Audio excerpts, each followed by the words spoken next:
We've got a comic book episode, my friends, this Saturday. Talking Jack Kirby month, X-Men and other comics, hooray. With special guests from Man-Eating Cake Comics, it's Jay. It's time to mark out Mania. It's time to mark out Mania.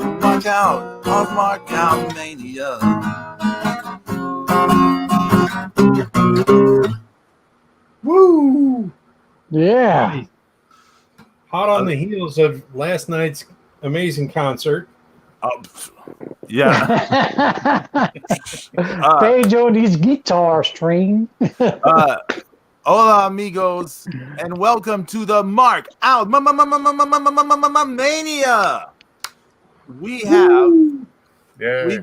We've got James the Extreme Sorno. How are you, Mr. Sorno? I am good, my friend. I'm good. Hanging in there. Busy week in professional wrestling and in man playing guitar. Good stuff last night, Pedro. Oh, thank you. And then, what's that? Here it goes, the Walmart sound effects. It's the God of Thunder, Zeus King Dark. How are you? With a And hey, from Man-Eating Cake Comics, it's Jay. How are you? Our special guest, our comics expert guest. How are you? I am fantastic. I hope you guys all are doing well. We are good.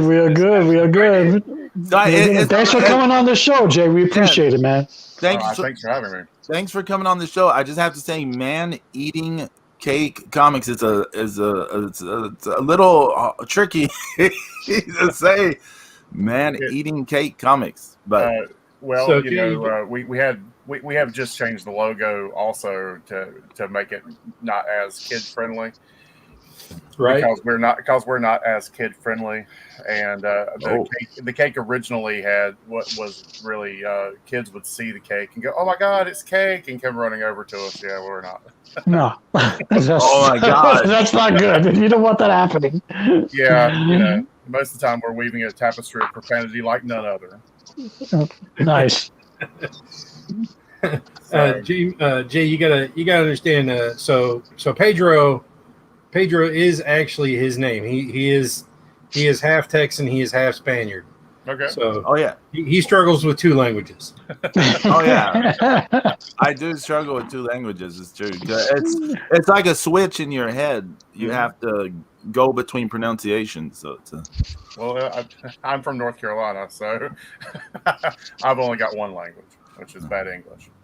Hello, join the club. Yeah, I'm like that. That's the entire country, to be honest. But it's, I mean, we all have. I mean, I'm from Texas. I'm from New York. Enough said.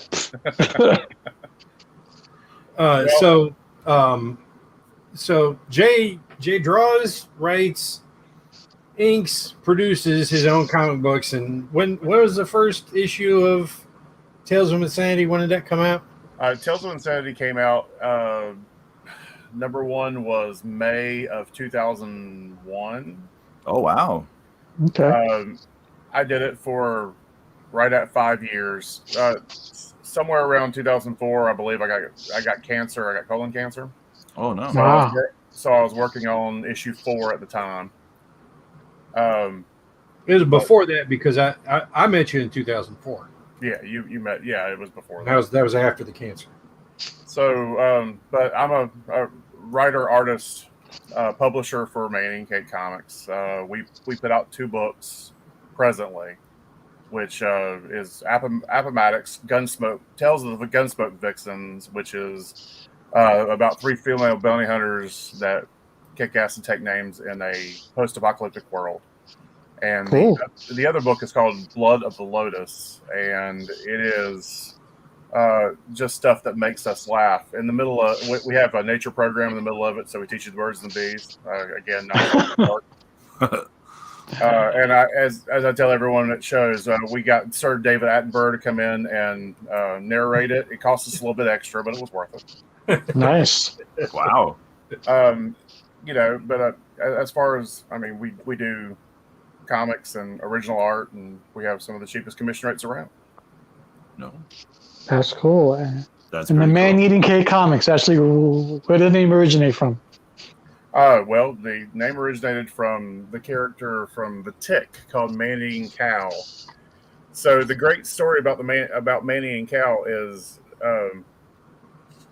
every time you see him, he's not really doing anything. He's just standing there, and everyone Right. freaks out and runs the other direction and is screaming, "That cow's tasted human blood!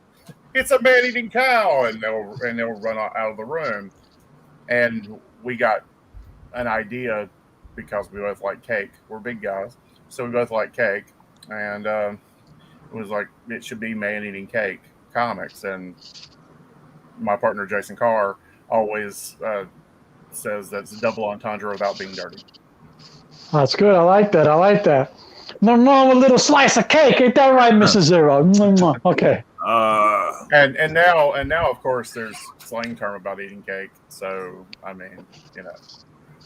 So there you go. Cool. Yeah, Jason. If you like boobies, Jason draws them. I brought this up the other day. We were at a show, and we were really busy. I'd stayed busy the entire day. Well, I mean, hold on, we both stayed busy, but I mean, I didn't get up from the table. But I told Jason, I said, I'm just going to make a banner that goes behind the table that says "We draw boobs." Because maybe if I do that, we'll get even more people come running over to it. Well, the year that we had the neon pink free sketches sign, you could see that from the You can from see the it opposite space. side of the convention hall. I mean, we were at Heroes, and we set up this backdrop using PVC pipe to display all of our pinups. And then on top of that, we put one of the giant piece of hot pink poster board. And so the awning for our backdrop, I mean, there was an awning, or there was the ceiling come down about 10 feet. And our backdrop was supposed to be 12 foot tall. But we modified it so it fit right up underneath the ceiling. But then we modified it even more so that we could go up and tape it to the ceiling, and went and got some neon pink poster board that said free sketches across it. You could see it from space. It was awesome. Yeah. You could see it from the front of the show. Nice. Yeah, we took a lot of people's business that weekend. Yeah. nice. It was awesome. Why not? Sure. Well, I mean, that was the thing. We started doing colored sketches, or we started doing colored prints. Because it was making us money. We started doing colored prints before anyone else is doing it. I mean, we spent a little bit extra getting them printed and having them on good paper and all this because these people were paying for them. So Absolutely. And then the next couple of years, it was everyone's doing this. Everyone's doing fan art after that. I was like, that's great. I want the first moment someone tuned into the show to be when Zeus was saying, "If you like boobies." Well, I mean, if you do like boobs, come to me. Come to Facebook. I'm not saying you draw boobs. Where can we find your comics at, Jay? Yes. You have to order them through us. It's our Facebook page is the easiest way to get a hold of us. So it's Facebook Man-Eating Cake Comics. You can get them from there, but most of the time you have to just find us at a show, and we are we're based out of North Carolina. But Gotcha. We pretty much stay in North Carolina. I mean, we've done some Virginia shows and South Carolina shows, but we're pretty much based here. But yeah, get in touch with us. Man-Eating Cake on Facebook. Cheapest commission rates around. We'll draw anything. Talk to us more than 5 minutes, and you'll realize those guys will draw anything. I like that. Cool. Nice. And they're on Instagram too. And they're on Instagram too? I don't run the Instagram. Jason does, and I think it's Instagram. I think it's Man-Eating Cake on Man-Eating Cake Comics on Instagram. Yeah, cool. It's all underscores in between. Oh, is it? Yeah. Yeah. I don't have an Instagram. I mean, but if you search it, it's going to. I'm a technological dinosaur, so. That's fine. So, Well, I all mean, right. So, Jay, I- so go I'm ahead. sitting here. I'm sitting here in front of my computer, and I've got this huge tablet that I bought to draw on. It's sitting next to me, and I haven't used. I don't use it. I used it in color, and that's about it. And everybody that we're compatriots with are, oh man, my tablet's so great. Yeah, I still do pen and paper. Yeah. Dude, I did a show my portfolio to one of the other graphic design classes, Mhm. and one of the kids was like, "Oh wow, look at all that hand rendering." I'm like, "I'm fucking drawing, you idiot." You know? They call it hand rendering now. Hand rendering. I'm like going, no. No, I am drawing here. Well, Hand so rendering. someone asked me the other day about fonts. I don't remember where I was at. They asked me about something I had drawn. I'd lettered, and they were like, "Oh, that font is great." And I was like, "Well, it's a typeface. I took 4 years of typography. It was, at the time I took it, it wasn't called a font because fonts didn't exist. So, Yeah. because that was so many years ago. Oh, the years of misspent youth. I mean, Misspent youth. Yeah, tell me about it. I mean, we've seen a lot of things. We got to meet John Workman, the letterer, the famous letterer who he worked on most famously the Thor run with Walt Simonson. I'm looking at my signed copy of 337 right now. Yes. Nice. Nice. Yeah. Nice. And it's so funny. Simonson was the man on Thor, not for nothing. He was. Oh, absolutely. I mean, it was Kirby, and then it's Kirby and Simonson. Well, it's Kirby, it's Simonson, and then you got to give it up for Pollard, and Buscema never really had a run, but then Ron Friend's doing those covers in the early 2000. It was inked by Senate. And I mean, they were Kirby covers, regardless of who was drawing it. It was Kirby cover. It was Right. Friends doing Kirby. Yeah, not to mention when you get somebody like Joe Sinnott helping out. Who, how many issues of Fantastic Four did he ink? About 60, 70? Yeah, he was on the book for a while, wasn't he? Yeah, he was inking Kirby for a long time. He was inking on Journey into Mystery as well. Yeah. Nice. Oh, I didn't know. Yeah, he was. What it is he was fast. He would get in and just sling the ink and put it down, and he could turn stuff around. So that's why he was on there. Cool. I mean, there are a lot of great Kirby inkers over the years, but Sennett's probably the most famous. Even when Alex Ross drew the Eternals, it still looked like Kirby drew it. Well, because Alex Ross is a master. No, yeah, but it's just that's Kirby's influence everywhere, Well, Kirby's influence is everywhere and everything. I mean, that is the thing. When you look at when you look at Star Wars, Lucas is taking influence from Kirby's Fourth World because the Force and the 5 characters, along with the 7 Samurai. But there's Kirby influence there, and then there's Kirby influence in all the stuff, in all media that we, I mean, it's there. It's in our collective consciousness. Yeah. I love the fact that the MCU is just now starting to give him credit. It's so funny. Like now they're starting to give him credit. I'm worried. I'm worried about Eternals. I watched that trailer. Yeah, I saw it too. I wasn't thrilled. And well, I mean, hold on. I thought it looked great. I mean, it's pretty. But the problem is that who really cares? I mean, because Marvel didn't care about the Eternals. Marvel's never cared about the Eternals. Mm-hmm. The Simonson 4-issue run. I think it was 4-issue run back in the 80s, and it wasn't Simonson doing the interiors. I think it was Sal Buscema, or it was somebody else. I mean, it was a good run, and then the Eternals 6-issue run in the early 2000s.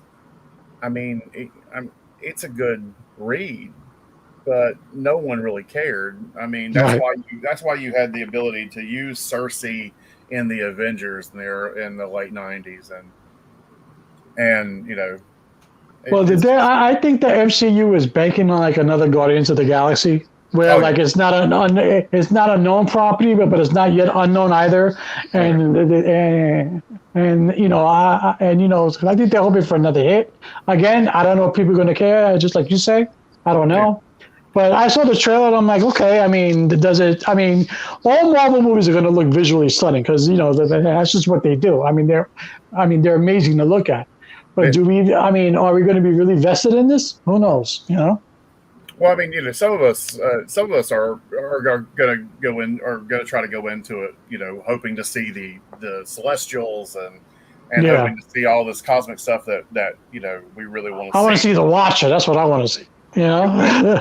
Well, that's the thing. Kirby didn't live to see any of this. Kirby died in '94, and we didn't. I think that he would have been pleased with the way they did, the first couple of Captain America movies, or at least the first Captain America movie, and the way they did Thor and all this, because it's seeing these characters that we grew up with, on the big screen. I can tell you, I went to see Thor early, and I had to be at work at 5:00 the next morning. I went and saw it at 1 a.m. Nice. And went to work the next day. But that's what it is. I saw it and I was like, this is the way it should be done. It wasn't perfect, and it's not Beta Ray Bill. It's not Simonson Run. But I'm glad you brought that up because I love Beta Ray Bill and I would love to see him on the big screen. Yeah, well, that's the thing. I'm going to touch on another. Just really quick, I'm going to touch on another thing that is fond to my heart. It's just like the G.I. Joe movie, or any G.I. Joe movies. I grew up with G.I. Joe. I love G.I. Joe. I think G.I. Joe is fantastic, and there are ways to make these movies without doing what they've been doing. And without it looking like total shit. Yeah. Yes, and that's the problem. Like I said, I think Kirby would be pleased with the way that they've been handling them, but I think he would be still taken a bit back by the Eternals. Because the Eternals really are just the new gods done at Marvel. Mm-hmm.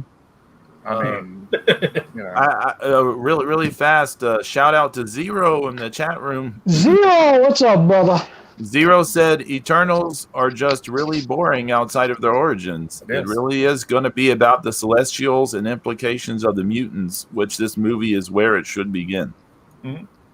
I'll agree. Mm-hmm. Zero.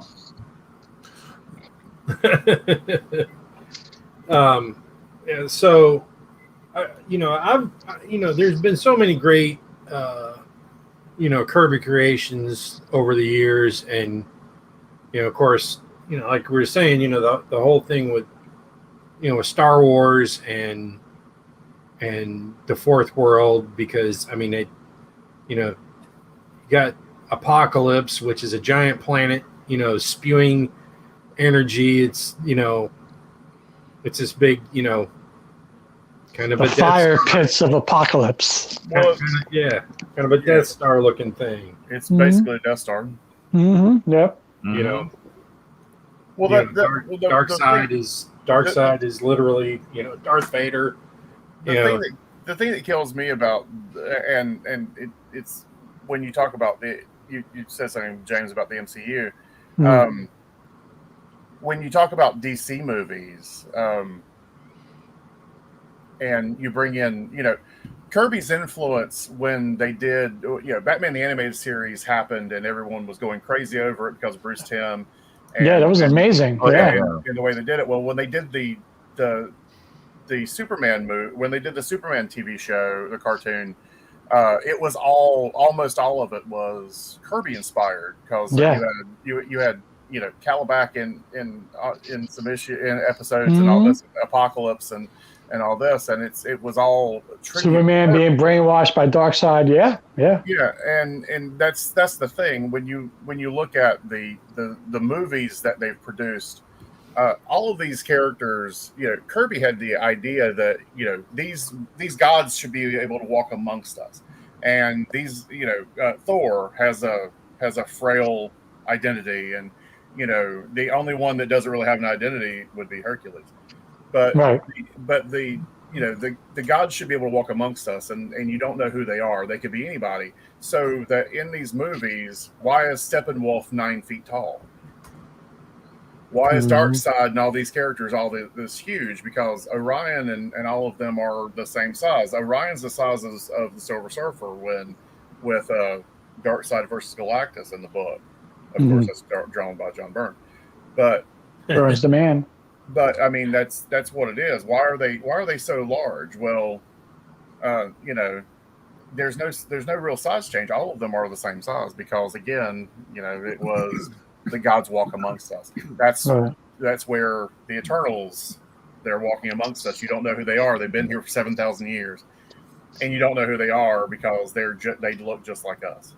So, quick shout out to YYH in the chat room. Double Y, double H. So, yeah, she said hi Zero, Hydro, Zeus, James, and Jay. So. Yeah, no, I totally agree with you, Jay. It's a good point, man. It's good stuff. Although, so going back to what you said about Batman the Animated Series and all that, I think the DC Animated Universe, what the movie should have been. Yes. Because because DC Animated Universe is great. The actual DC movie itself, actually, it's a Marvel, or let's try to be a Marvel clone. It is what it is. It's bad stuff. Although I'm a fan of the Snyder cut, it could have been better. It could have been shorter. I've never seen it.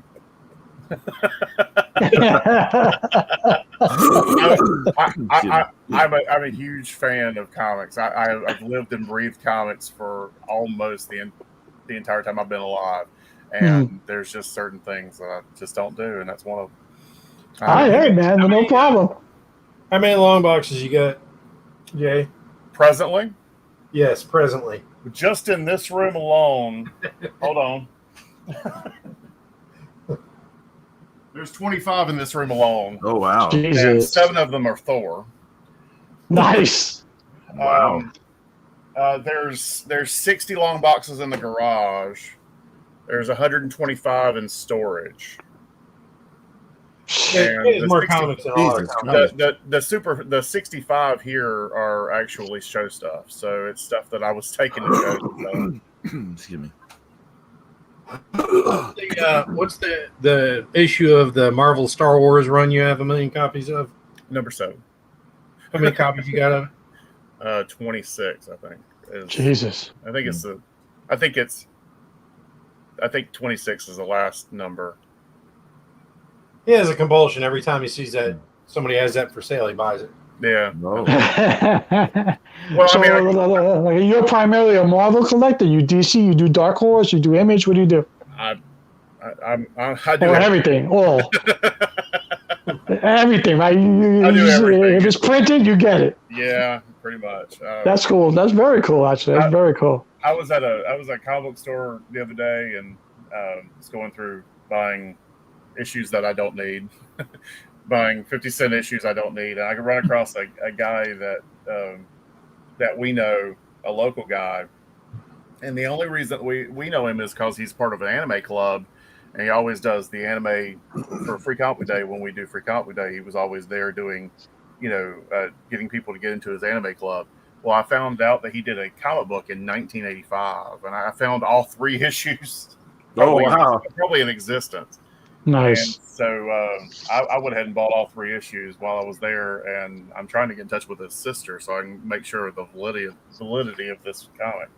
But it's kind of cool. That's the thing. I'll buy Independence. I love the black and white explosion of the 80s, and I will buy all that stuff too because I absolutely love adolescent black belt hamsters and stuff.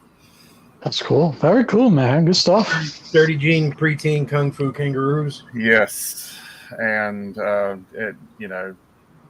some reason I'm going blank on all of them.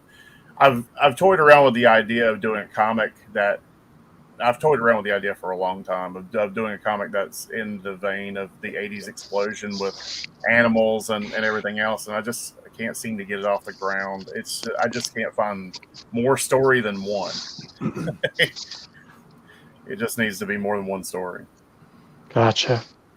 Maybe just do a little graphic novel, a little short thing. Well, that would be great.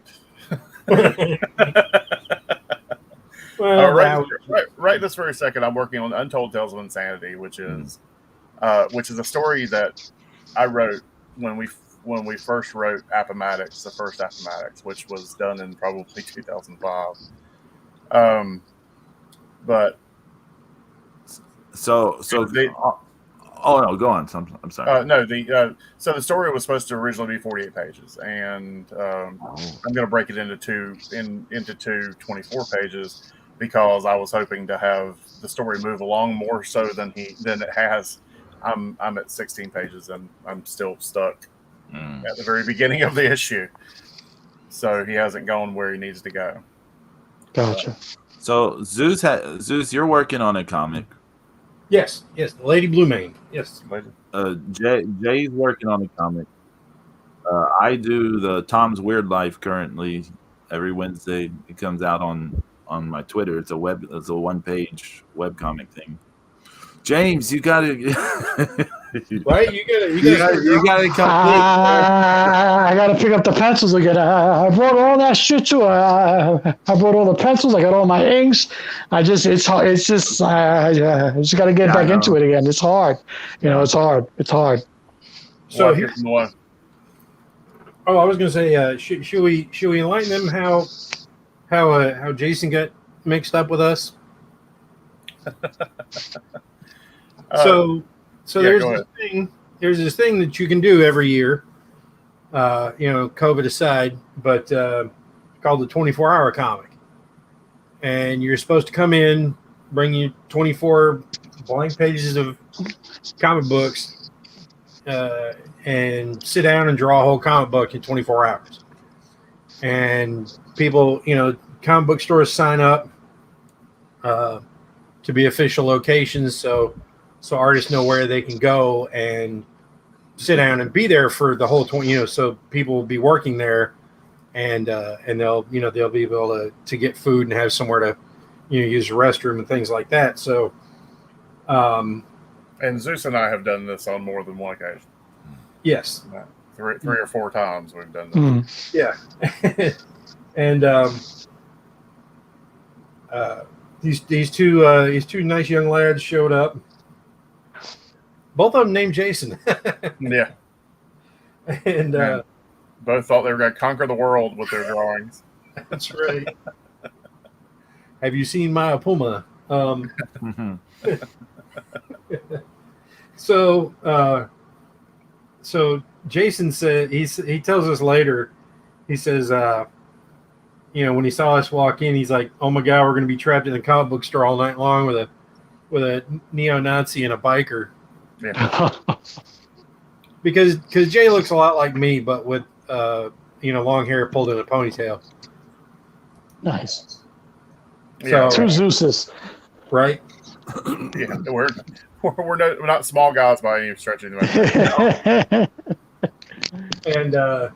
And so we helped Jason get through that. He finished his, right? Yes, he did. Yeah, Mocha Bear didn't finish his. No. Other Jason. And then it was like we didn't see much out of him. And then about 3 years later at Heroes, Jason just showed up and wanted to show us stuff. And it was he contacted me. I was working at a comic book store at the time. He contacted me about getting his pages back. And I was like, "Oh yeah, they're here. I mean, you want your pages?" Because he was like, "Oh, it's the greatest stuff I've ever done. It's great." Yeah. And he gets it, and he was like, "Wow, there's nothing on this page." I was like, "Yeah, no, there's not." Jason's all right, Cat. Jason and me, Zeus and and Jason. You know, we're part of a group called the Vanguards of Comics, and you know, we started this run that me and Jason presently run as Manny and Cake. That's cool. Very cool. Very cool. I'm digging it. I'm digging it.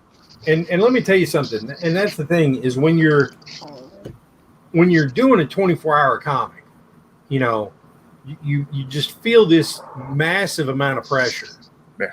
Because what you're doing, you're trying to do what it takes most artists a month to do in one night. I mean, let's put it in perspective. All right, so John Byrne, Master John Byrne, Right, was doing 2 pages a day. That's 12 to 14 hours a day. He was doing 2 full pages, and that's full pencils. Yeah. All right, you're trying to do a page an hour. Yeah. And it's pencil and ink and the story and the letter. You know, it's supposed to be started and then it's and you're inking too. It was just tough to do at the same time. Yeah. At the end of 24 hours, you're supposed to have a completed comic. So, That sounds like a lot. Oh yeah, it's a massive undertaking. Yeah, I was just about to say that. It sounds like a huge undertaking. And I mean, your hand starts cramping up, and I mean, what did Brent brought like 2 cases of Red Bull that night? Which night? The night at the comic Mon store. It was 2 cases of Ball's energy drink. Oh Jesus! Yeah. Because I drank a case by myself. Nice. I remember that stuff. It was horrible. You guys are drawing a liquid crack. It wasn't as bad as Red Bull Cola, but it was pretty bad. God damn, that was well, Jay, you mentioned John Byrne, right? Yes. So what's your favorite Byrne run? Fantastic Four. Hmm. Let me tell you why. I love the X-Men. I absolutely adore the X-Men, and the X-Men are it when it comes down to what he's doing, because you can't go wrong with Alpha Flight creation. You can't go wrong with Dark Phoenix. You can't go wrong with any of that stuff. He was doing what he's doing. But when he got to Fantastic Four, he didn't. And this sounds like I'm ripping on Claremont. He didn't have anyone holding him back. Right. He got to do what he wanted to do, and it's just like Captain America. If Roger Stern hadn't been let go from Marvel, you know, and Byrne had stayed on Captain America, you know, that run would have been incredible, because those 5 issues or 6 issues that he did were great. But the Fantastic Four, it was like unbridled enthusiasm.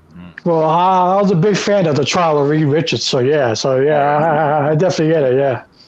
Oh yeah, and like I said, and then of course you bring in She-Hulk, and you know, I mean, you just can't go wrong. You can't go wrong with that run, regardless. I mean, to go back and reread.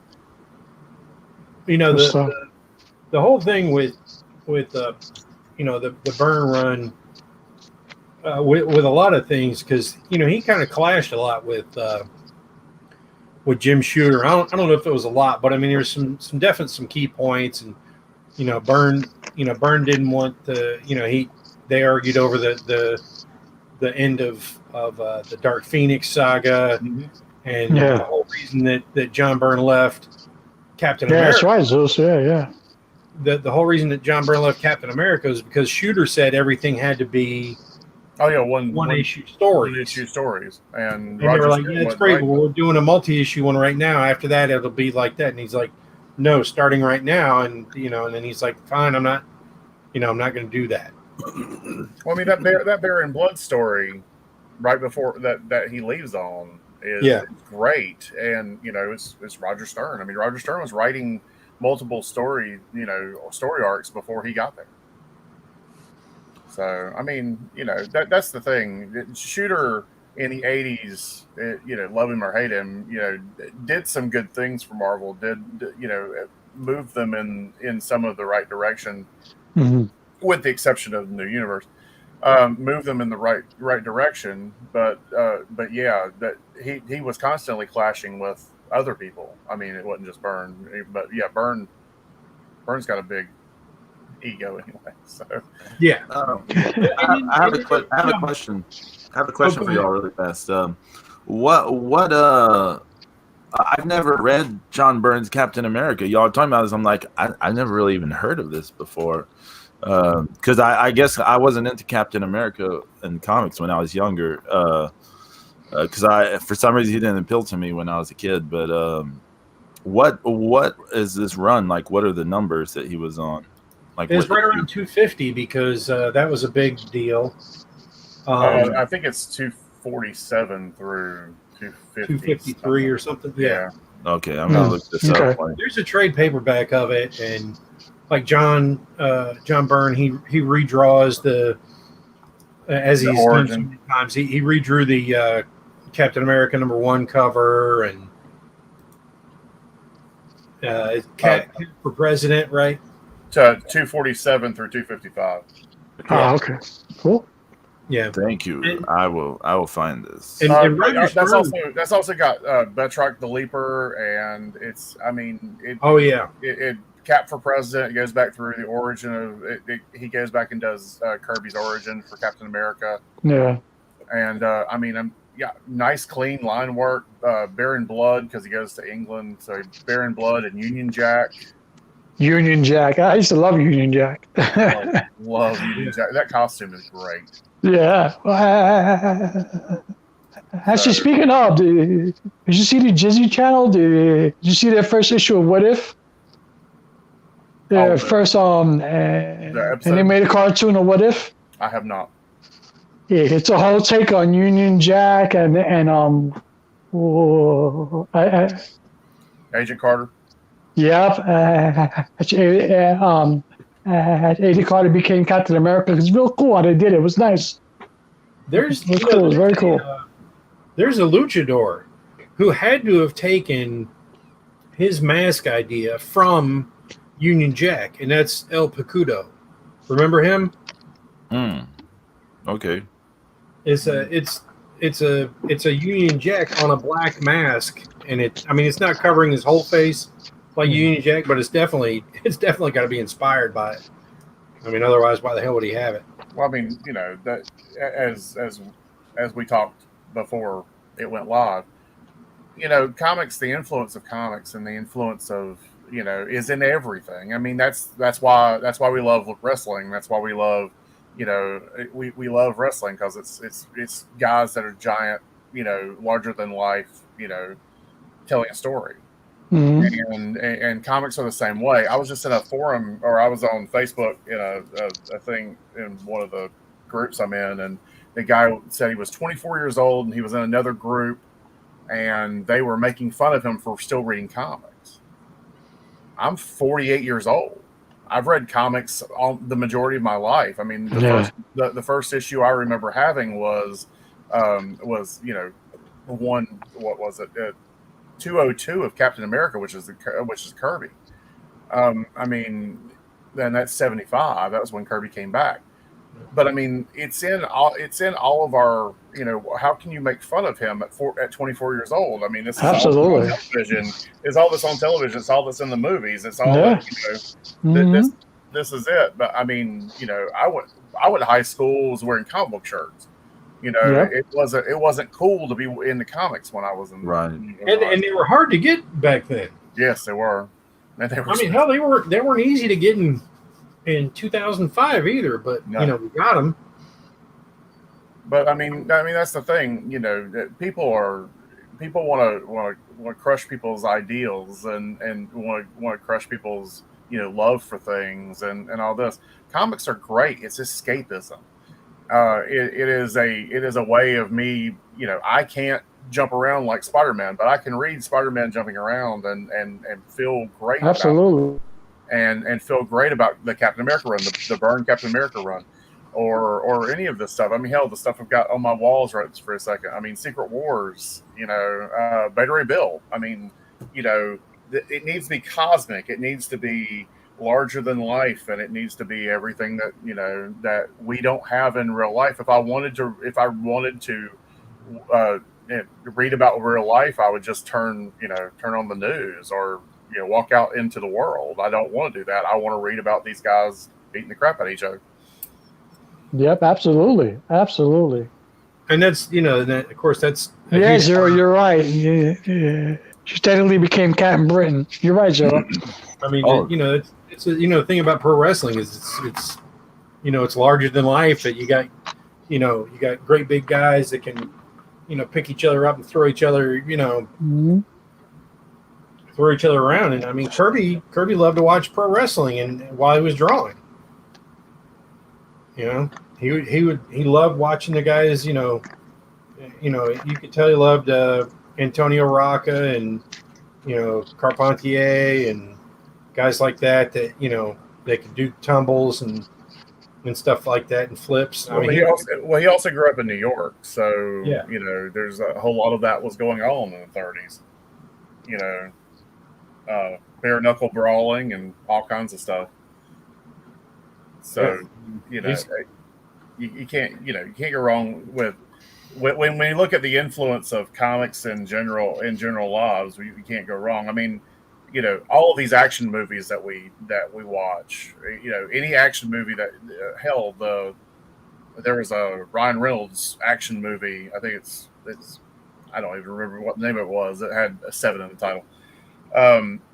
When you watch it, I mean, there's explosions and cars are blowing up, and all kinds of stuff is going on. And as you're watching it, you're like, "Yeah, this is great. This is what we need. This is what I need in my life." And it's all a comic book. Absolutely. When I was married to my ex-wife, my first wife, she watched soap operas, and she would record them. We'd get home from work and all this, and she'd watch them. And the more I watched it, the more I realized that these are just comic books. That's all it is. I mean, Stefano died 9 times, and he's evil, and he's got 9 clones. and Marlena was a ghost, and Marlena was a whore. And she was a whore too. What kind of whore, James? A traveling whore. Sorry. Dirty whore. The influence of comics on regular life is there and has been there. I mean, has been there since the 60s. Yeah, absolutely. I used to love the Kirby, Captain America, and Falcon. I thought they were great stuff, man. I mean, I used to mark out hard off of Captain America and Falcon. I loved the Silver Surfer. I mean, it was just great. Well, I had a woman come to the last show we were at. The last show we did was Free Comic Book Day. But the last show we did was Charlotte Comic-Con. And I had a woman come up and she wanted a Storm. She was a big Black Panther fan, and she wanted a Storm drawn and all this. And so Jason was busy. I told her I would do it. And we talked about Storm, and I showed her some pictures of different people interpretations. She said she wanted a John Byrne costume and all this. And I said, well, it's 4x6. It's going to be pretty much a bust shot and everything else. But I put a lot into it. It's probably the best Storm I've ever drawn. And Nice. And she came over when she came back, because you're going to pay when you get back, because I want you to be happy with what I've done. Well, when she comes back, she tells me that's the wrong one. I was like, well, it's the one we talked about, but it's what it is. But she wanted to tell me as we were talking about Storm and all this, that she was saddened that there wasn't going to be any more Black Panthers. And I was like, there's 50 years of Black Panther. Yeah. Pick up a comic book with Black Panther with these characters. I mean, when Kirby took I'm getting back to the Captain America that you started with. When Kirby took over Captain America, I mean, when you read those issues, he made Falcon a centralized character. I mean, he wasn't just a sidekick. He wasn't just in there for whatever. He made him, working with Cap. He made him, a partner. He made him a, he was doing a lot of the work. Yeah, I Yeah. mean, he was the one, taking care of it and getting it done, and that's what I was telling her. I was like, there are a lot of because she said something about me drawing Black Panther, and I said, well, I draw Black Panther, but I don't do the MCU Black Panther. I draw Kirby Black Panther. Right. And I told her, I was like, there's 50 years of, at least 50 years of Black Panther stories. I was like, you can go back and read, the Kirby run, or you can read when he was in Avengers, or all this, and all of this stuff is really great stuff to read, but you can't just think in terms of, oh, well, I watched this movie, I like this movie, this is as far as it goes. It's not. I mean, there's 80 years of backstory that we can go through and read. If you like Guardians of the Galaxy, then go and search out Star-Lord when Byrne was drawing him. Yeah, absolutely, absolutely. Or Rocket Raccoon. Yeah, Rocket Raccoon. I mean, that 4-issue run by Magnolia, fantastic. Hey, a little update. I've been going through these. I just been skimming these Byrne Captain America issues. We don't need to go into how I'm doing that.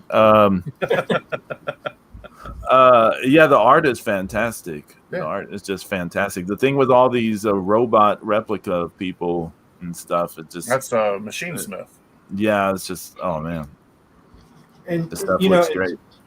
Stern was also an editor during the X-Men run with Claremont and Byrne, and that was one of the things that made Claremont mad is that he was writing the stuff, turning it over to John Byrne, and John Byrne and David Stern were talking about, and they were changing stuff, and so Claremont went to cried to Shooter, it's like, oh, they're changing, they're hijacking my book, and so it just that was part of that was one of the seeds of dissension there, where when John had enough of the book, he was just like, I don't need you to do the X-Men, but he wasn't getting off the X-Men. Yeah. So that's that was one of the reasons for another 15 years at least. Yeah.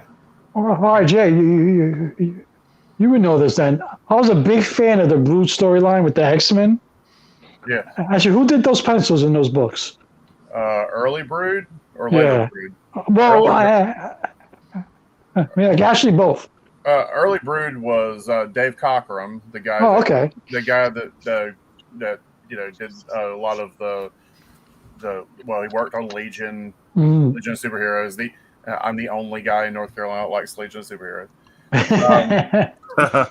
But Dave Cockrum brought the X-Men team in for Giant Size, and then he leaves. Byrne takes over. He comes back during the Brood storyline. He also introduces the Starjammers, and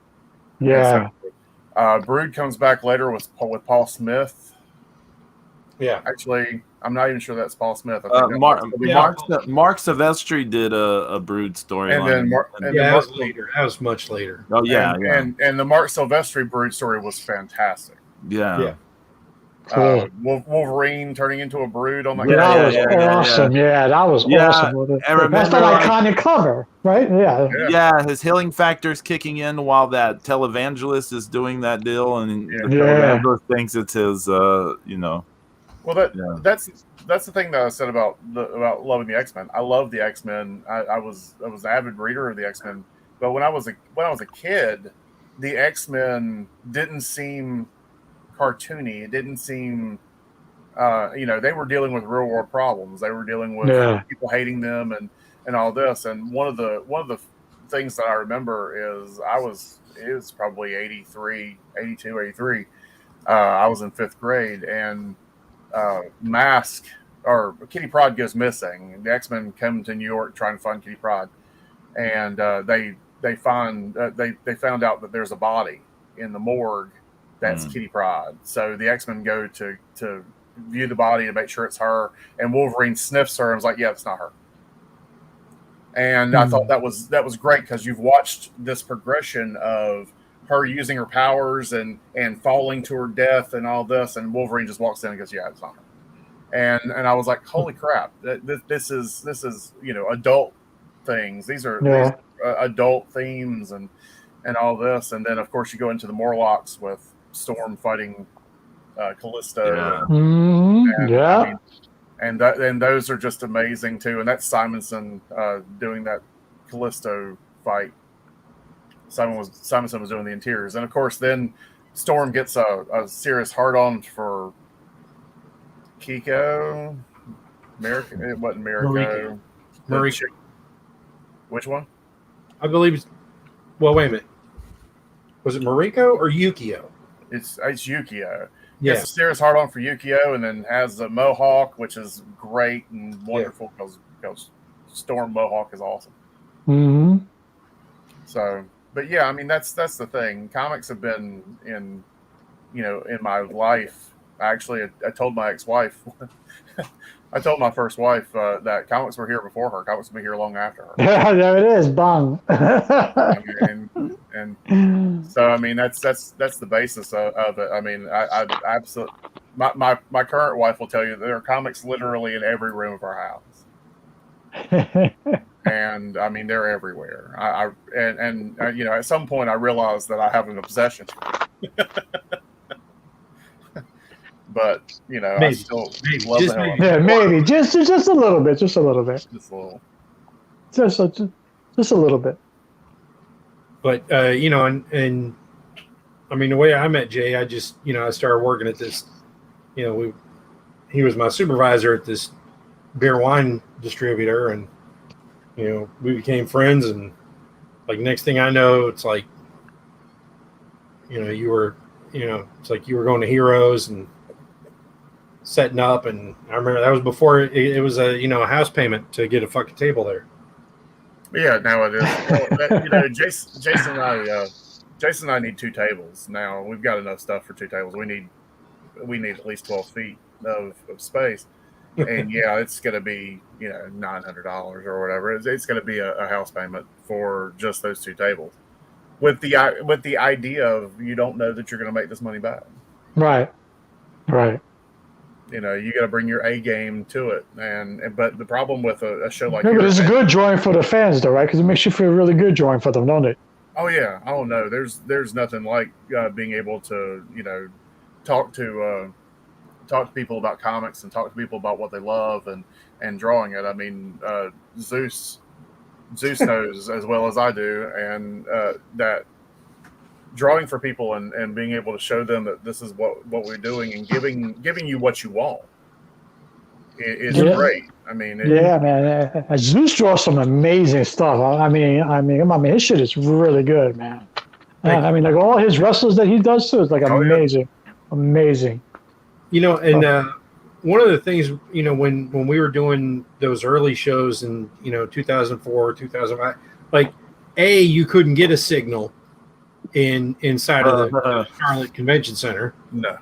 And B, you just the internet was just slower than fuck for phones. It was still pre-smartphone era. So when people came up to us and asked us, hey, can you draw Mr. Miracle or Shazam or whoever it was, we were doing all that shit from memory. Yes. Unless we had some issues that we bought from somebody else, behind the table. I mean, we were knocking people out, and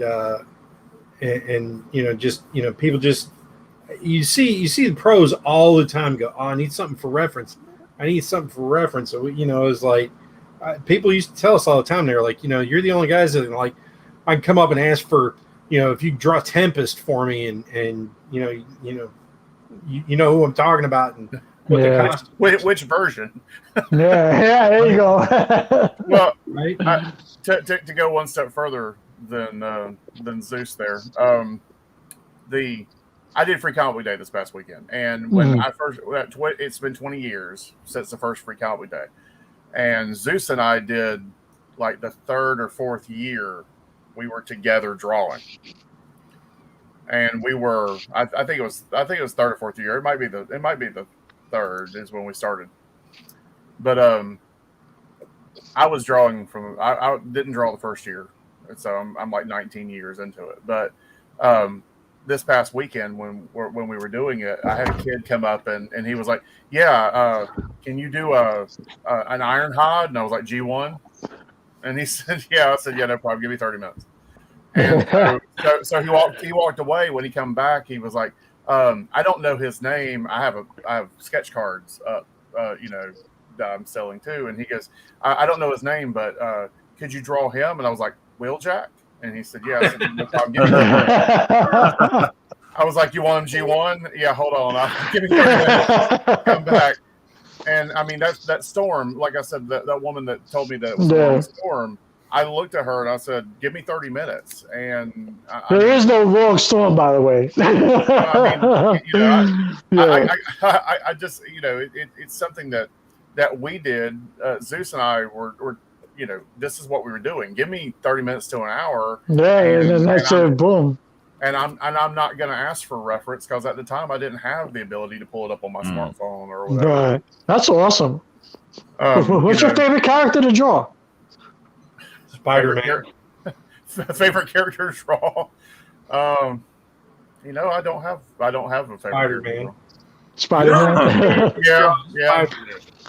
Yeah, but the problem with my Spider-Man is I take 5 minutes to draw Spider-Man, and I take 45 minutes to draw the damn webbing. Yeah.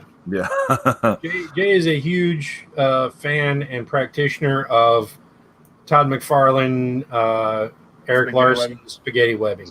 Yeah. Nice. Oh, wow. Okay. Nice. So you can twist it up with a fork and twirl it on your spoon and eat it.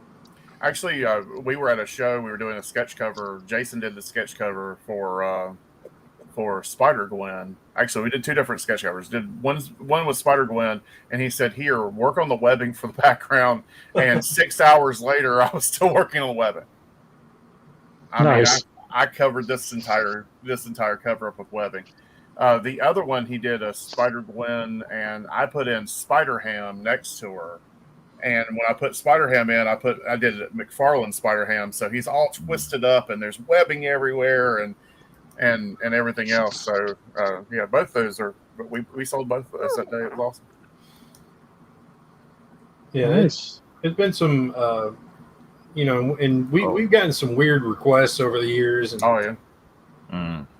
You asked me the other day if I had any weird requests from this past Free Comic Book Day, and honestly, no. Other than characters from like My Hero Academia, because I don't draw that crap usually. But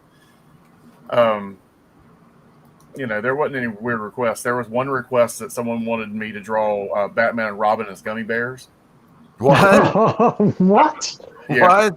Yeah. How did that turn out? Actually, surprisingly well. Jesus. I drew the gummy bear candy in Batman and Robin outfit. I showed James and Pedro your sketch cards for the Transformer heads. Oh yeah. Yeah. Those are good. If only I would find the ambition to finish them, that would be great. I'm looking at the Facebook photos. Who did Psykill? Oh, that's Jason. Oh, okay. Well, that's the thing. I'm old school, so I'm of the opinion that if I'm doing artwork, and this isn't the way that it should be done in the modern landscape, but I want you to come to shows. I want you to come see what I'm working on. I want you to come look at the artwork. I don't want to post the artwork because then you get okay. And that's as far as it goes. You might get 5 likes. Hell, you might get 1,000 likes. And that doesn't matter. It doesn't translate into sales. But if you come to a show and you see that I've done this and you go, "Wow, that's my favorite character." Oh, he did Captain Marvel. I've got all of it. If you watch it in real time, it's different, right? Yeah. If you sit down and watch me draw, Voltron. That'd be kind of cool, actually. In 10 minutes or 15 minutes, that the guy, were you with us, Zeus? Shut up. Were you with us, Zeus, for that one? For the when you drew Voltron? Sounds familiar. Voltron or We were at Free Comic Book. We was at Free Comic Book. I can't remember if it was Manny and Cake or it was Vanguard's Comics. So we were set up. We were set up in the back of the store, and we were doing free sketches because it's Free Comic Book Day. And guy came up, and I was wearing a Voltron shirt, and he was like, "Well, if the guy can wear a Voltron shirt, you should be able to draw him." And I went, "Okay, sold. Let's do this." And so I sat down. He goes, "I'm gonna film it," and I was like, "Yeah, go to town, brother." And I sat there and sketched out Lion Voltron real quick and threw it back at him in like 15 minutes. Like, give me 15 minutes, and he filmed it, and I was like, "There you go." I mean, this me talking about myself makes me sound like I'm cocky and my ego is gigantic. It's not that. I absolutely love comics, and I love drawing for people, and I love doing this. That was a woman tried to pay me for Free Comic Book Day last weekend. She was like, "Oh, well, you drew for my kids and you drew for my husband. Here's some money." I was like, "No, I'm not taking your money. I'm doing this to give back." Right. I do this Absolutely. Yes. Comics. I was like, "Come see me at a show. I'll take your money." I was like, "It's fun." I was like, "But no, I do this because I love comics and I want to do this." A couple of weeks ago, a month ago, I did drawings for Children's Miracle Network, and so I did 8.5 by 11, all original art. And I had done some before I went, so I'd done a Venom and some Pikachus and stuff like that. Made quite a bit of money for Children's Miracle Network and all this. Well, a woman came by and she was like, "Do you have a tip jar?" I was like, "No, I don't." And she goes, "Well, why not?" I was like, "No, just give the money to the charity." And she goes, "Oh no, you have talent and you should be compensated for what you're doing." And I was like, "I'm standing here. I'm if I wasn't doing it here for you guys, I'd be doing it at home." Right. Not no one would ever see it. I was like, at least this way you guys are getting it. I mean, I did, just all kinds of stuff that day. It's good that people actually appreciate it, though.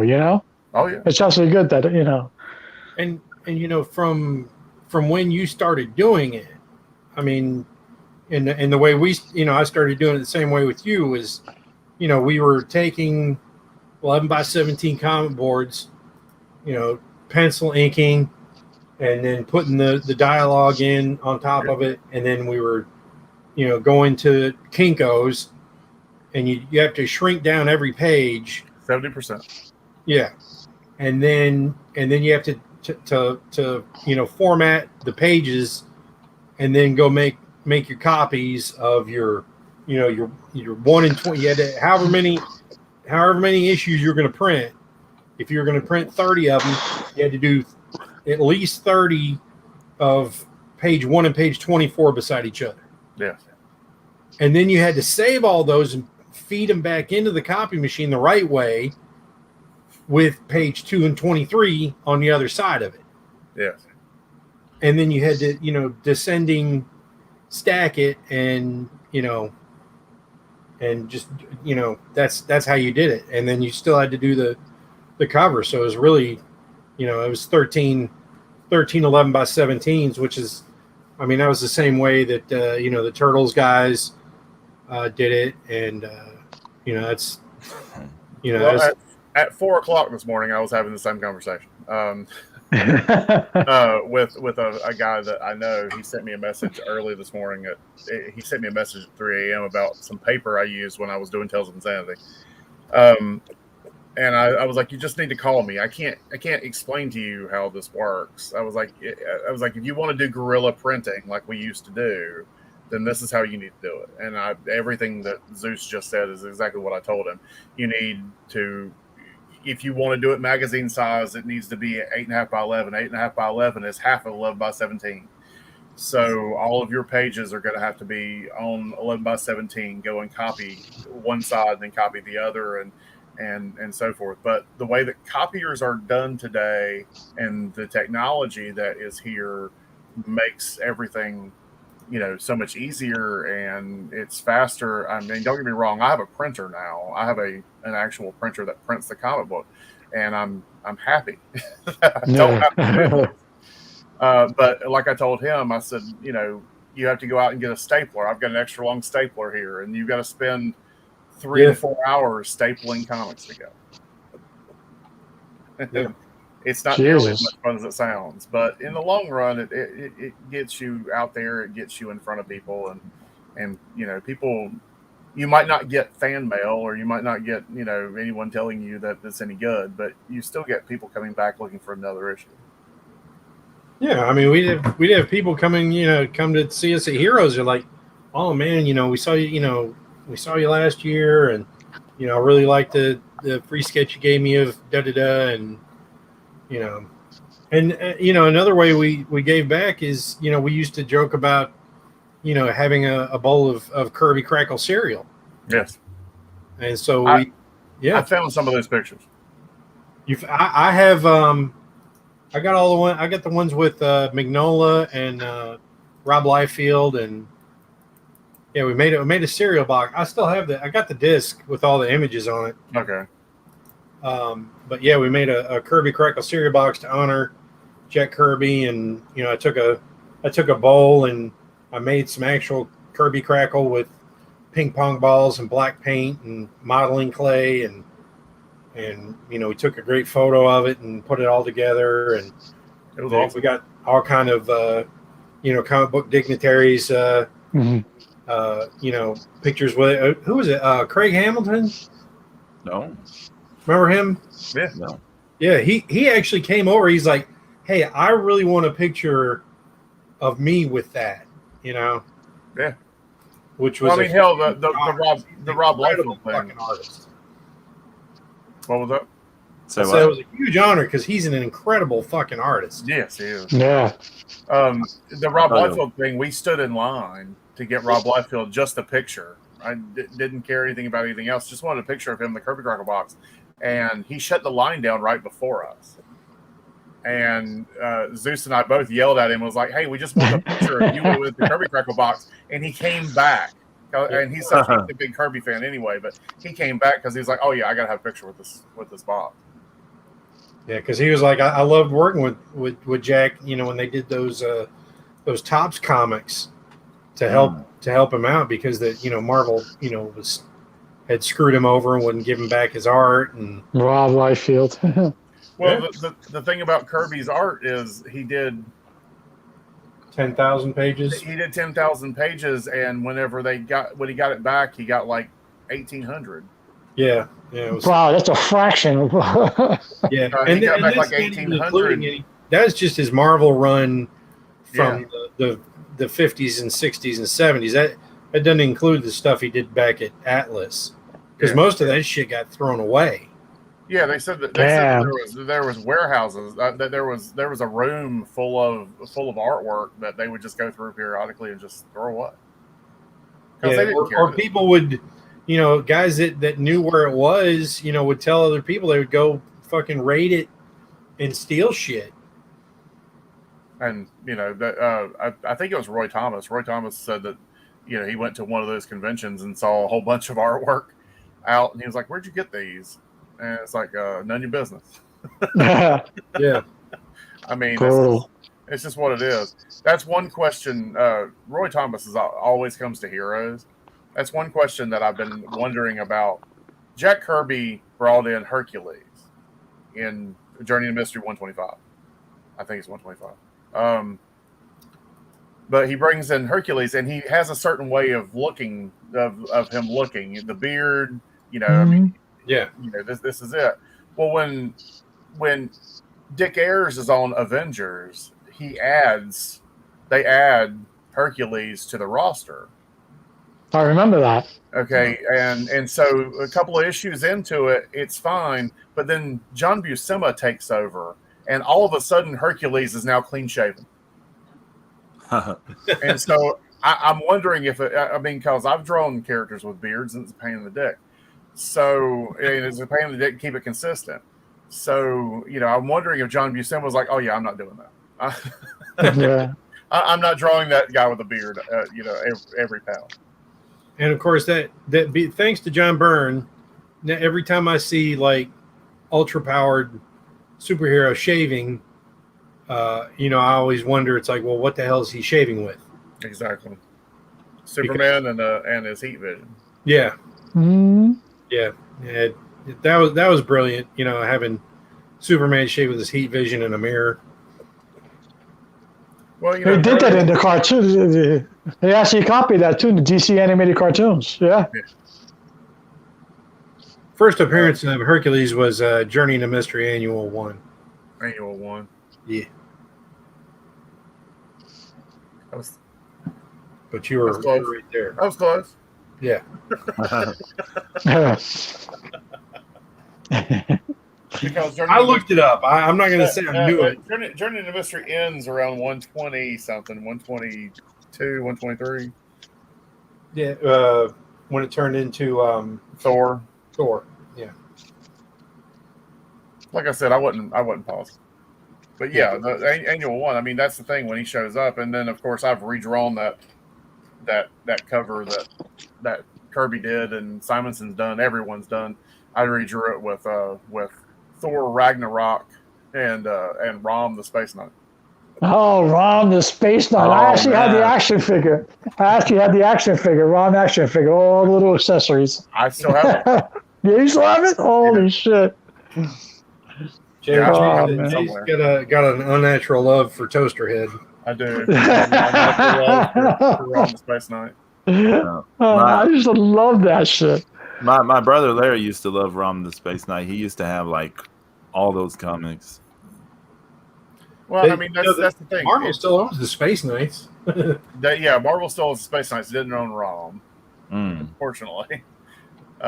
So the Space Knights actually showed up in Guardians of the Galaxy. Yeah, that's all. Yeah. That's right. At the end, yeah. That's all pre MCU, of course. Mm-hmm. Before the dance off. Oh, brutal. Yeah, that Ronan, I the actor was fine, but I wasn't as thrilled about the aesthetic of how he looked. He looked a little bit kind of like the peasants in the field of Monty Python and the Holy Grail. Oh, Jesus. Covered, got shit all over their faces, and they got the like burlap sack hats and shit like that. I was like, it's very sad where, because Kirby and John Byrne drew fucking Ronan as a fucking, beast of a man, really, regal and powerful, and here's this grungy motherfucker with dirty teeth, and his fucking headdress is all saggy, and I mean, I get it. He's not somebody to be admired. I mean, so. Well, I mean, he should have been. All these guys.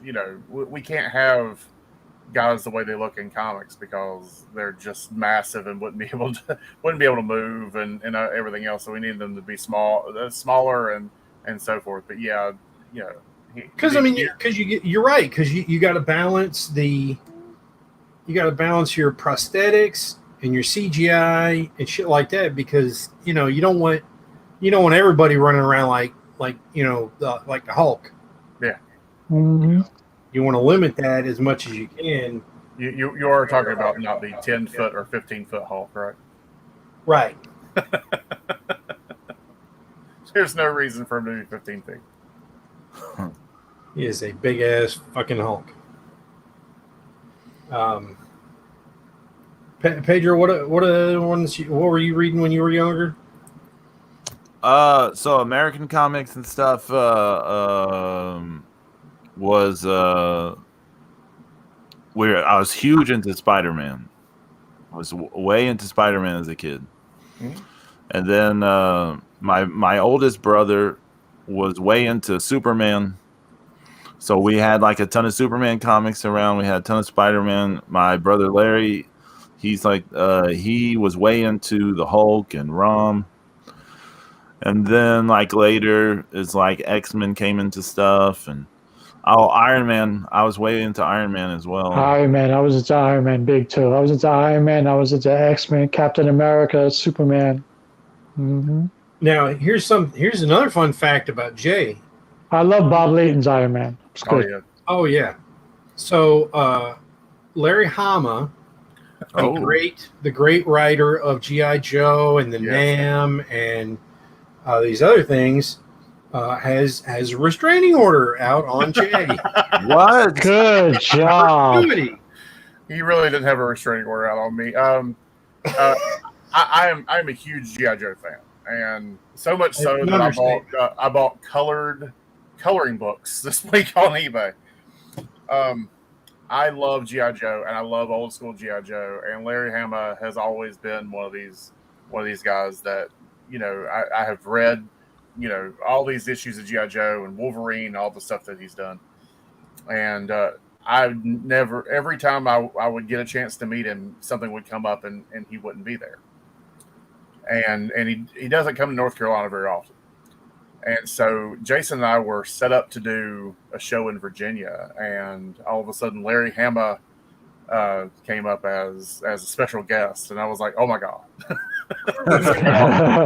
And so Jason's like, yeah, he's got to call security on you. That's what it is. And so I finally got to meet him. I got him signed. Hold on. I already had this signed G.I. Joe on my wall. But I got him to sign issue number 2, which is my favorite comic of G.I. Joe.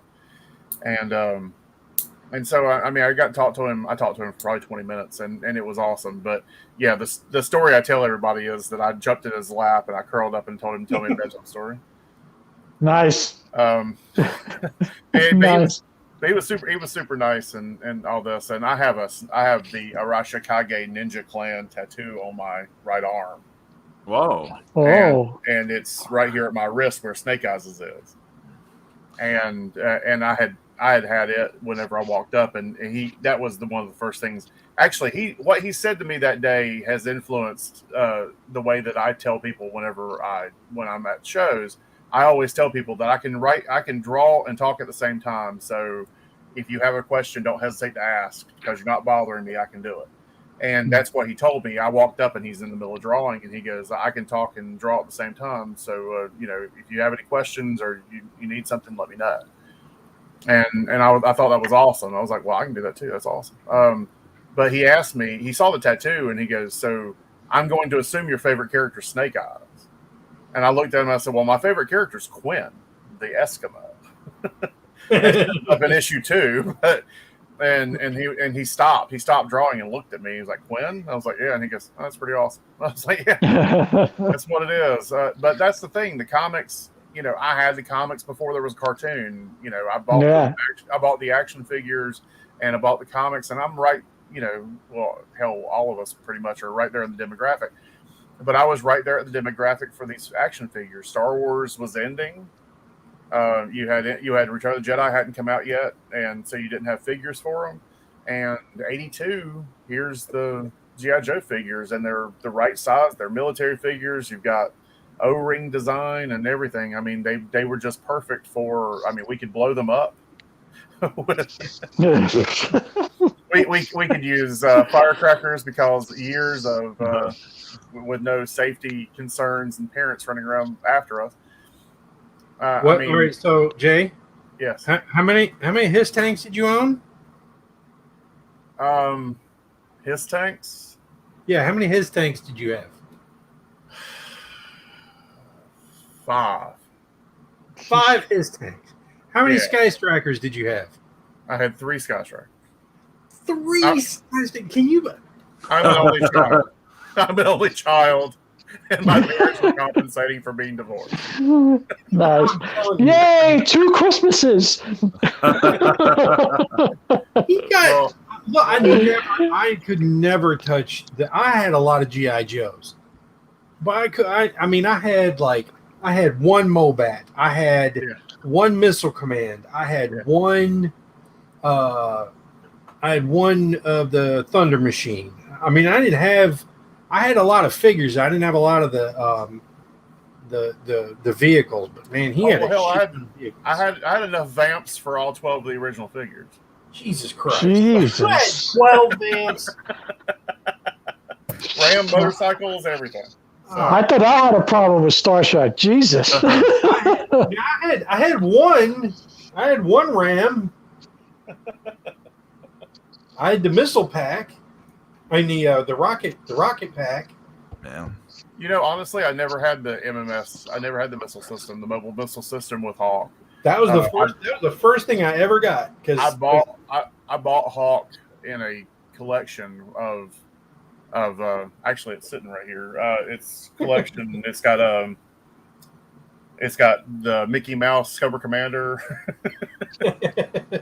I think I paid like $30 for the whole damn lot. Off a guy here. But yeah, Hawk was in it, and I was like, oh, finally I get to complete my general. Well, he wasn't a general at the time. Yeah, General Hawk. Well, he becomes General Hawk after. I don't think Was he was it after?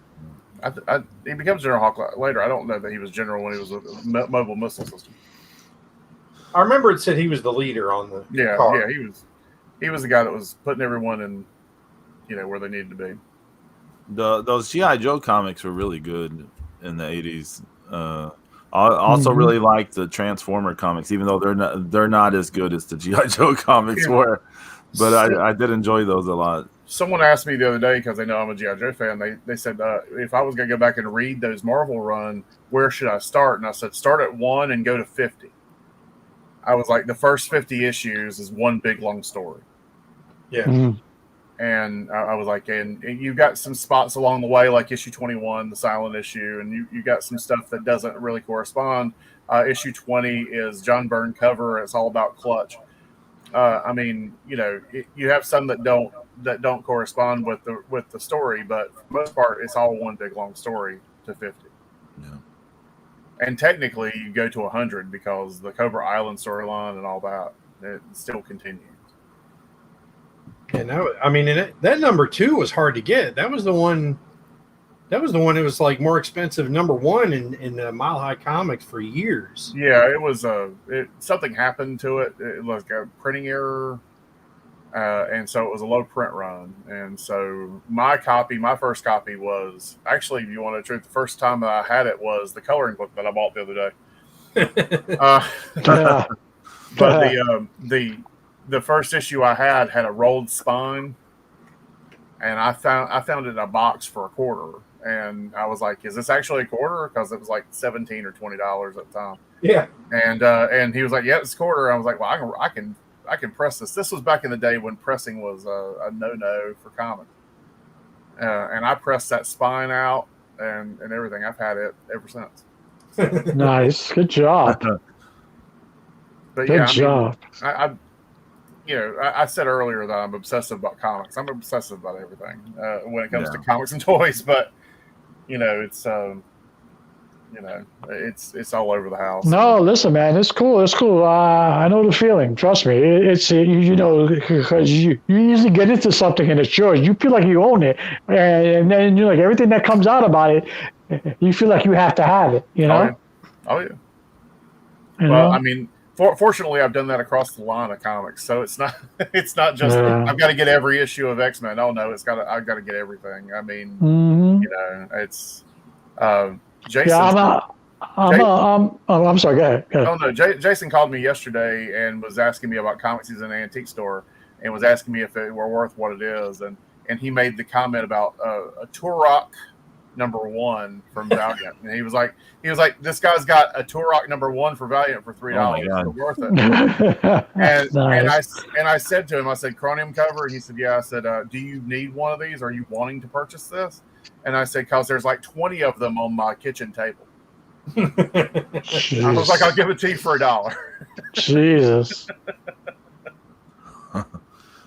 Jesus, coming to your house must be like a kid in a candy store. You go crazy. Look at all these books. Oh yeah, I'm telling you, there's literally comics and toys everywhere. And all right, so and then getting back to the Tales of Insanity and Jack Action. Yes. How many issues you got of Jack Action or Tales of Insanity? Tales of Insanity, I did. I can't find printed copies of 8. So I think I've got nine issues because I have 8.75 that we did for that one. I remember that. Yeah. So there's eight issues of Tales of Insanity. I'm in the middle of working on Untold Tales of Insanity, and I've got a couple other stories that are in mind. I started working on Zeus and I did a team up. It was the last team up we did, team up number 3, and I had done a story called Death of Jack Action. And so I went back in, and I'm about 14 pages into it. If I ever get around to finishing it, it will be 100 pages. Wow. Nice. That was another crazy thing that we did too in our first 24-hour comic book that I did at the same time he did is our books crossed over. Yes. Yeah. My Bucky the Werebeaver crossed over into Tales of Insanity. What, number 6, 5? Bucky the Werebeaver crosses over. Bucky the Werebeaver. Jesus. Bucky the Werebeaver crosses over. Yeah, it's like Tales of Insanity number 6. Yeah. Yeah, because you break the wall. The cosmic powered ostrich shoots the wall. He breaks a whole space and time. Yeah, breaks the wall, and you can see into my world. Well, actually, the next 24-hour that we did that I didn't finish is all those pages are still here. I told you that a few months ago. All those pages are still here. All those pages need to be finished. The only problem is the ones that I did finish, my art style is different. So I can't go back and change. I can't go back. I'd have to go back and redraw the whole thing. And so I had thought about drawing the main bad guy for those stories. That's in Zeus's and my book. His name was Genghis Ron. Yeah. I thought about drawing him, but my problem was I was trying to come up with the way that a court prosecutor with a fish head was prosecuting him, and I just couldn't get the thing right. Couldn't get the drawing right. So Genghis Khan was an evil interstellar warlord, and he came to Earth, and Bucky found a new girl to hang out with at the comic book store, and their fight is she actually does magic, and she summons a mighty warrior to face Genghis Khan, and it's this dude called Turkish Delight, and he's got a scimitar and his shield and everything, and the only problem is he's 2 inches tall, and he accidentally gets stomped on by one of the monsters. Yeah. Jesus.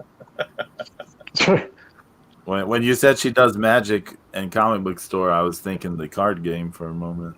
No. I was like, oh no. That's Bad BO. That's Bad BO and broke ass fucking dumpster dwelling, or excuse me, basement dwelling. Millennium kids. When you've got Magic the Gathering playing all night, you've got to open up both doors to get the air flowing through. Because if you don't, Jay ran a bunch of those tournaments. I did. Yeah. I ran a bunch of those tournaments all night and then go to work the next morning. Nice. Savage. Well, it was great having you on, man. Oh, it was great being with you guys. Yeah, definitely, man. That was awesome to have you hear all this stuff and about the comics, and this some good shit, man. There's some good shit. I can do this all day. I can listen to this shit all day, you know? So, honestly, you want to know the truth? I think I could probably do this all day as well.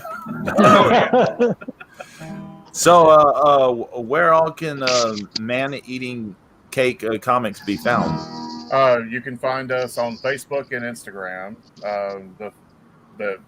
As Zeus said, it's Man-Eating Cake with underscores in between it, and Facebook, it's Facebook / Man-Eating Cake Comics. We update where we're going to be.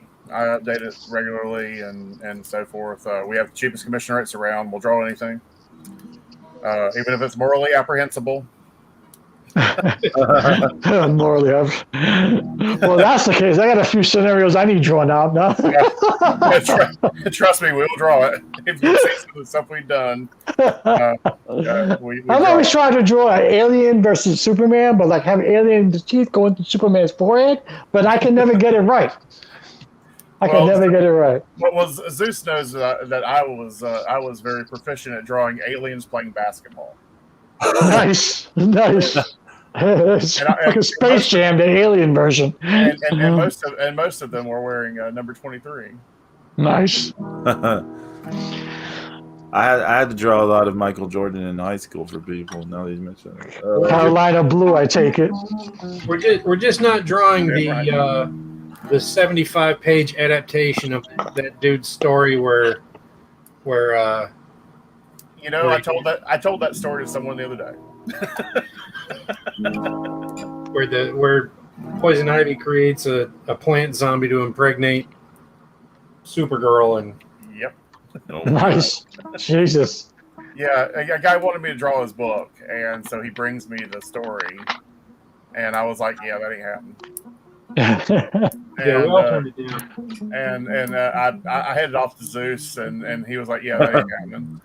And so that story's here locally. That story's been passed around to all kinds of artists. Yeah. Oh my God.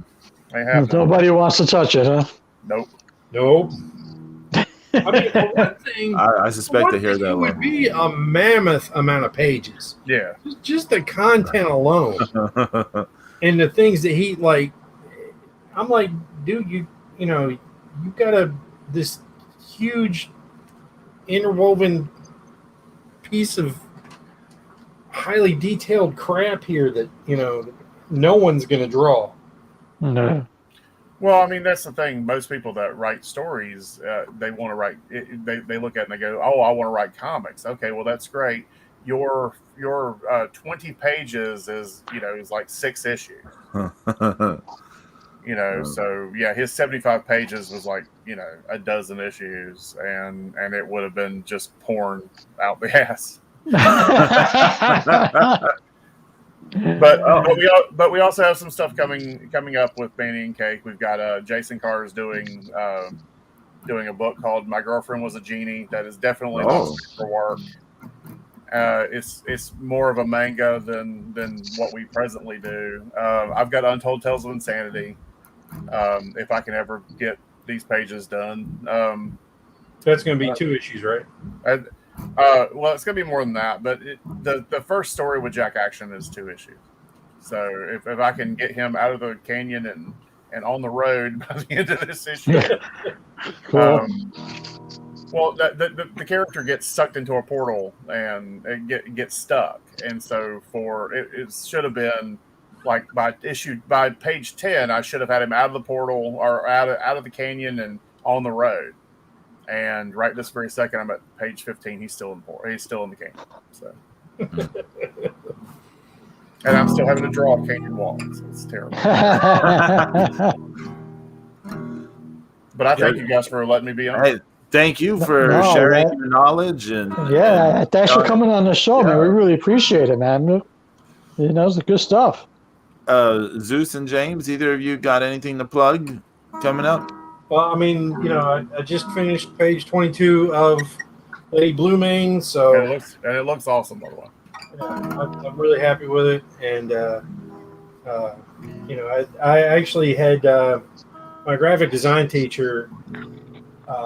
She colored a scan of the Lady Blue Mane too, just for fun, and she kept talking about Percentor, so I think he's gonna he's gonna be a real scene stealer for this series, because everybody thinks it's so funny, a guy that hates fractions.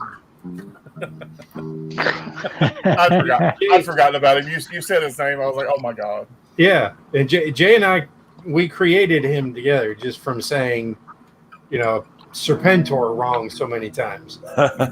Yes. Nice. Good job. James, you got anything to plug? Nope, I'm just avoiding the COVID zombies here in Orlando. I'm good. I thought you had something on Wednesday. No. Okay. With me, on Tuesday and Friday, you get more instantly ghoulish digital trading cards coming out on my social media. Then on Wednesday, another Tom's Weird Life, and I think we may not be doing the show next Saturday, right? We may be taking a week off. I mean, it just depends. I mean, I don't know. I don't know how long. I don't know what time it's going to start exactly, and I don't know what time. Well, it can't be too long because I mean, it's not going to be that many students. So I'm not giving a dissertation. I'm just. Well, if we're not 5 minutes. If we're not back next week, then September 3rd will be episode 6 of Friday Night Jams for those. So for anyone. So, anyways, thanks everyone. Thanks. Shout out to YYH and Zero. Double Y, double H, Zero. You're my hero, brother. Just like your mom's. Okay. Oh my God. Thank you again, Jay, for being on the show. Yeah, thanks, Jay. Man. Really appreciate you coming on, man. Excellent stuff. Everyone take care and adios.